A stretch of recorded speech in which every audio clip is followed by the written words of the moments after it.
আমি আর রান্না করব না। আমার কণ্ঠে কোনো রাগ ছিল না, ছিল শুধুই ক্লান্তি। একটা মানুষ যখন বারবার ভাঙতে ভাঙতে একদম শেষ প্রান্তে পৌঁছে যায়, তখন তার গলায় আর চিৎকার থাকে না, থাকে শুধুই সিদ্ধান্ত। রায়হান আমার দিকে কয়েক সেকেন্ড তাকিয়ে রইল। মনে হলো সে বিশ্বাসই করতে পারছে না আমি সত্যি কথাটা বলছি। কিন্তু আমি আর এক মুহূর্ত সেখানে দাঁড়াইনি। ঘরে ঢুকে নিজের দরজা বন্ধ করে দিয়েছিলাম। সারা রাত তেমন ঘুম হয়নি। বাবার কথা মনে পড়ছিল, জন্মদিনের কথা মনে পড়ছিল, আর ডাস্টবিনে পড়ে থাকা সেই মাছটার কথা মনে পড়ছিল। ভোরের দিকে একটু ঘুম এসেছিল। সকালে ঘুম ভাঙলো কলিং বেলের শব্দে। আমি বিছানায় বসেই রইলাম। বাইরে দরজা খোলা শব্দ পেলাম, তারপর কয়েকটা অপরিচিত কণ্ঠস্বর। ড্রয়িং রুমে কারা যেন এসেছে। শাশুড়ির গলায় অস্থিরতা, মেহেরিনের গলায় উত্তেজনা, রায়হানের গলায় বিরক্তি। আমি ধীরে ধীরে উঠে বসে রইলাম। কিছুক্ষণ পর দরজায় জোরে ধাক্কা পড়ল। নাদিয়া, দরজা খোলো। রায়হানের গলা। আমি দরজা খুললাম না। আবার ধাক্কা। নাদিয়া, বলছি দরজা খোলো। আমি এবার উঠে গিয়ে দরজা খুললাম। রায়হানের চোখে মুখে রাগ। কি শুরু করেছো তুমি? কি করেছি? বাইরে মানুষ এসেছে তো। আমার শান্ত উত্তর শুনে সে আরো বিরক্ত হয়ে গেল। তো মানে? রান্না কোথায়? বাজার কোথায়? তুমি কিছুই করনি? আমি ওর দিকে তাকিয়ে বললাম, আমি তো কাল রাতেই বলেছিলাম আর রান্না করব না। রায়হান যেন কথাটা শুনেইনি। তুমি ভেবেছো এসব করে আমাদের জব্দ করবে? আমি কোনো উত্তর দিলাম না। ঠিক তখনই ড্রয়িং রুম থেকে সালেহা বেগমের গলা ভেসে এলো, রায়হান, এদিকে আয় তো। রায়হান বিরক্ত মুখে চলে গেল। আমি দরজার কাছে দাঁড়িয়ে রইলাম। তারপর শুনতে পেলাম এক মহিলার গলা, ভদ্র, শান্ত। আমরা আসলে বিষয়টা নিয়ে শেষবারের মতো কথা বলতে চেয়েছিলাম। আরেকজন বললেন, সিদ্ধান্তটা সম্পূর্ণ নাদিয়ার, আমরা কাউকে জোর করতে আসিনি। ড্রয়িং রুমে হঠাৎ অস্বস্তিকর নীরবতা নেমে এলো। মেহরিন বলল, কারা এরা? কেউ একজন উত্তর দিল, আমরা একটি প্রতিষ্ঠানের পক্ষ থেকে এসেছি। আমার বুকের ভেতরটা ধীরে ধীরে কেঁপে উঠল। গতরাতে ফোনে যাদের সঙ্গে কথা বলেছিলাম তারা এসে গেছে। বাইরে কি হচ্ছে আমি দেখতে যাচ্ছিলাম না, কারণ সিদ্ধান্ত নেওয়ার আগে আমি বহুবার ভেবেছি, অনেকবার নিজেকে বুঝিয়েছি, অনেকবার নিজেকে থামিয়েছি। কিন্তু মানুষকে যদি বারবার বোঝানো হয় তার কোনো মূল্য নেই, একসময় সে নিজেই নিজের মূল্য খুঁজতে বেরিয়ে পড়ে। বাইরে কথাবার্তা চলছিল, কখনো উঁচু গলায়, কখনো নিচু স্বরে। এর মাঝেই হঠাৎ শুনলাম শাশুড়ির বিস্মিত কণ্ঠ, কি বলছেন এতদিন পরে? তারপর মেহরিনের গলা, না, এটা হতে পারে না। আমি চোখ বন্ধ করলাম। গত রাতের অপমানগুলো আবার মনে পড়ল। ডাস্টবিনে ছুঁড়ে ফেলা খাবার, জন্মদিন, ভুলে যাওয়া মানুষগুলো। আর সেই কথা, ওর তো কোথাও যাওয়ার জায়গা নেই। আমার ঠোঁটের কোণে কষ্ট মেশানো একটা হাসি ফুটে উঠল। মানুষ সবচেয়ে বড় ভুলটা তখনই করে যখন ভাবে অন্য কারো কোনো পথ খোলা নেই।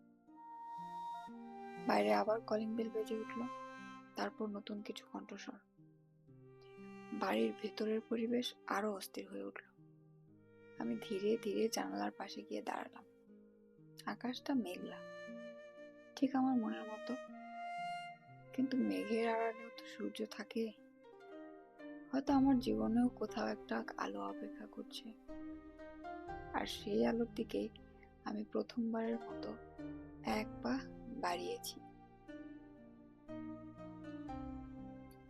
সেদিন দরজা বন্ধ করে মোবাইলে যার সঙ্গে কথা বলছিলাম, ওপাশে ছিলেন আমার আইনজীবী, অ্যাডভোকেট মাহবুব রহমান। আরো বড় কথা, তিনি আমার বাবার ঘনিষ্ঠ বন্ধু ছিলেন। বাবা মারা যাওয়ার পর থেকে তিনি সবকিছু দেখাশোনা করতেন। আমি ধীরে ধীরে চোখ বন্ধ করলাম। মনে পড়লো বাবার কথা। আমার বাবা গ্রামের সাধারণ কৃষক ছিলেন না, যেমনটি রায়হানের পরিবার সবসময় ব্যঙ্গ করে বলতো। তিনি ছিলেন একজন প্রতিষ্ঠিত ব্যবসায়ী। আমাদের এলাকায় জমি, বাড়ি আর বেশ কিছু সম্পত্তি ছিল তার। মারা যাওয়ার আগে তিনি শহরের এই বাড়িটা আমার নামে লিখে দিয়েছিলেন, যে বাড়িতে গত 5 বছর ধরে রায়হান, তার মা আর তার বোন দিব্যি বসবাস করছে। সেই বাড়ির একমাত্র মালিক আমি। বিয়ের পর রায়হান বলছিল, বাড়িটা তোমার নামে থাকলে মা খারাপ ভাববে। আপাতত সবাইকে বলি বাড়িটা আমার ভাড়া নেওয়া। আমি তখন ওকে অন্ধের মতো বিশ্বাস করতাম, ভালোবাসতাম, তাই প্রশ্ন করিনি, আপত্তিও করিনি। এরপর থেকে সবাই ভেবেছে বাড়িটা রায়হানের, আর আমি চুপ থেকেছি। কিন্তু কত রাতের পর আর চুপ থাকার শক্তি আমার ছিল না। রাত শেষ হতে না হতেই আমি সিদ্ধান্ত নিয়ে ফেললাম। ভোরবেলা উঠে আলমারি খুললাম, কয়েকটা গুরুত্বপূর্ণ কাগজপত্র, কিছু গয়না, নিজের কাপড় চোপড় সব গুছিয়ে 2টা বড় ব্যাগে ভরে ফেললাম। সকাল 7টার দিকে ঘরের বাইরে হইচই শুরু হলো। শাশুড়ির চিৎকার শোনা গেল, মেহরিন তাড়াতাড়ি ওঠ, আজকে ছেলের পক্ষের মানুষজন আসবে, এখনো কত কাজ বাকি। আমি শান্তভাবে ব্যাগের চেইন টেনে বন্ধ করলাম। তারপর দরজা খুলে বাইরে বেরিয়ে এলাম। রায়হান তখন চা খাচ্ছিল। আমাকে ব্যাগ হাতে দেখে ভ্রু কুঁচকে বলল, কোথায় যাচ্ছ? আমি কোনো আবেগ ছাড়াই উত্তর দিলাম, চলে যাচ্ছি। সে হতভম্ব হয়ে গেল। মানে? মানে আমি আর ফিরবো না। আমার কথা শেষ হতেই রান্নাঘর থেকে সালেহা বেগম বেরিয়ে এলেন, মুখ ভর্তি রাগ। যাও, আটকাচ্ছে কে? ভাবছো তুমি না থাকলে আমরা চলতে পারবো না? আমি কোনো উত্তর দিলাম না, শুধু হালকা হাসলাম। কারণ কিছু সত্যি আছে যেগুলো মুখে বলতে হয় না, সময় নিয়েই বলে দেয়। আমি বাড়ি থেকে বেরিয়ে গেলাম। সারা পথ একবারও পিছনে ফিরে তাকাইনি।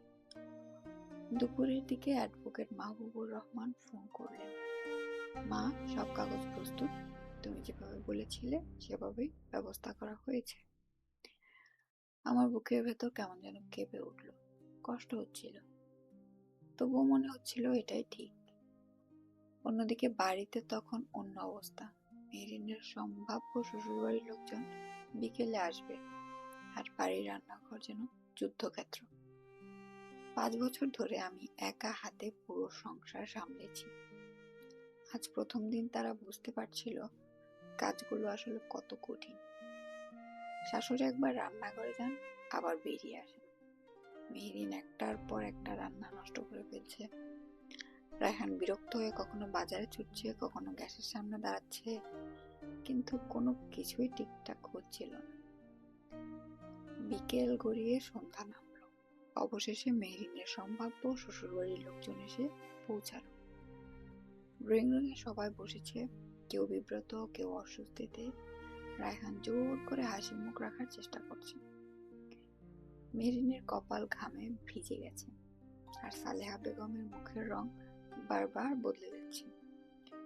ঠিক তখনই বাড়ির কলিং বেল আবার বেজে উঠল, টং টং। সবাই একসঙ্গে দরজার দিকে তাকালো। রায়হান ভেবেছিল হয়তো আরো কোনো অতিথি এসেছে।